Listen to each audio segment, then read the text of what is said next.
Bismillahirrohmanirrohim. Assalamualaikum warahmatullahi wabarakatuh. Salam jumpa lagi di channel Dunia Fana News. Malaysia adalah negara multi-etnis yang sangat harmonis dan damai sehingga siapapun yang tinggal di Malaysia akan merasakan kenyamanan yang luar biasa.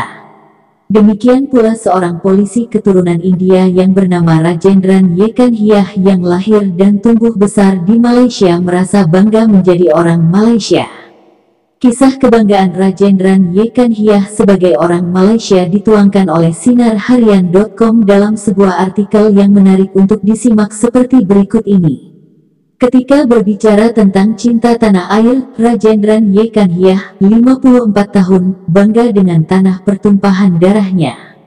Berasal dari Taiping, Perak, Rajendran mengatakan, lahir di tanah berkah Malaysia merupakan berkah yang sangat ia syukuri. Saya bangga menjadi orang Malaysia, negara yang makmur dan damai, dengan berbagai latar belakang agama, ras, dan budaya.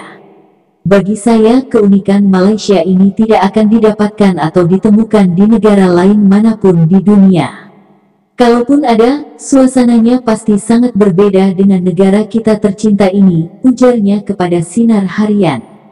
Bagi Rajendran, masa kecil adalah salah satu pengalaman terindah dalam hidupnya. Menurutnya, ia berkesempatan merasakan semangat kebersamaan di lingkungan yang dilaluinya bersama teman-teman dari berbagai agama dan ras.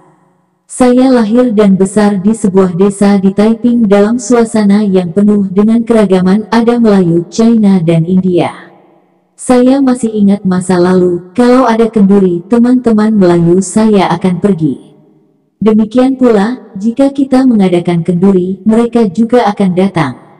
Bagi saya ini adalah momen yang paling berharga, ujarnya yang merupakan seorang perwira polisi berpangkat asisten inspektur di Mapolres Shah Alam.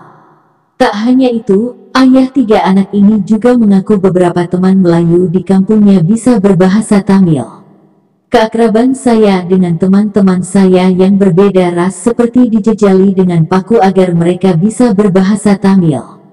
Begitu juga saya yang fasih berbahasa Melayu.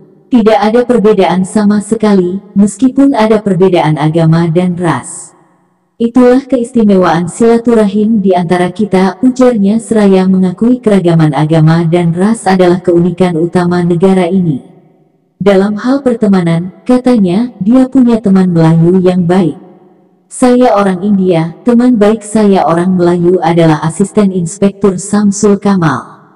Saya berdiskusi dengannya semua hal termasuk isu-isu terkini. Ada perbedaan pendapat tapi kalau kita cermati, sebenarnya perbedaan itu saling menguntungkan dan yang penting kita bersikap positif dan jujur, ujarnya.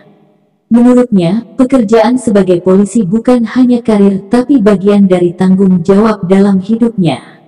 Anak ke-6 dari 10 bersaudara ini mengatakan profesi polisi adalah cita-cita masa kecilnya. Saya paling senang dan bahagia ketika ayah dan ibu saya selalu mendorong saya untuk menjadi polisi yang amanah dalam menjalankan tugasnya demi negara tercinta, katanya. Mengomentari isu-isu rasisme yang coba dimainkan oleh pihak tertentu, kata dia, dasar yang penting adalah semua pihak harus kembali ke rukun negara. Sebagai rakyat kita perlu menghormati raja, menghidupkan kembali prinsip-prinsip rukun negara itu adalah fondasi yang sangat kuat. Konstitusi federal yang ada memang telah menjamin kerukunan dan kedudukan semua ras di negeri ini, ujarnya. Menurutnya, sangat sulit perjuangan umat manusia sebelumnya untuk menuntut kemerdekaan negara dan generasi sekarang perlu mempertahankan berkah kemerdekaan yang mereka nikmati saat ini. Kita sebagai generasi sekarang yang hidup dalam suasana damai, tentram, harmonis, dan nyaman perlu mempertahankan apa yang sudah ada, jangan sampai menjadi korban hasutan oknum-oknum yang berusaha melawan kita. Manusia sebelumnya berkorban dan berjuang sampai titik darah penghabisan demi tanah air tercinta. Jadi kita harus menghargainya, Malaysia adalah tanah air kita bersama, ujarnya. Menyinggung makanan, di antara makanan favorit Rajendran adalah nasi kandar dan nasi lemak. Yang jelas, selera makannya sangat terlihat saat ia lebih memilih warung nasi kandar atau nasi campur selama 33 tahun mengabdi di kepolisian. Ia mengaku sangat menikmati makanan tersebut saat berada di Penang yang terkenal sebagai surganya makanan sebelum pindah ke Selangor. Saya sangat tertarik dengan nasi kandar dan nasi lemak. Sebelum saya pindah ke Selangor, saya tinggal di Penang. Di sana surganya makanan, selain nasi kandar, saya sangat menyukainya, ujarnya yang juga peduli dengan kebersihan makanan. Demikian info dari channel Dunia Fana News. Terima kasih atas perhatian Anda. Wassalamualaikum warahmatullahi wabarakatuh.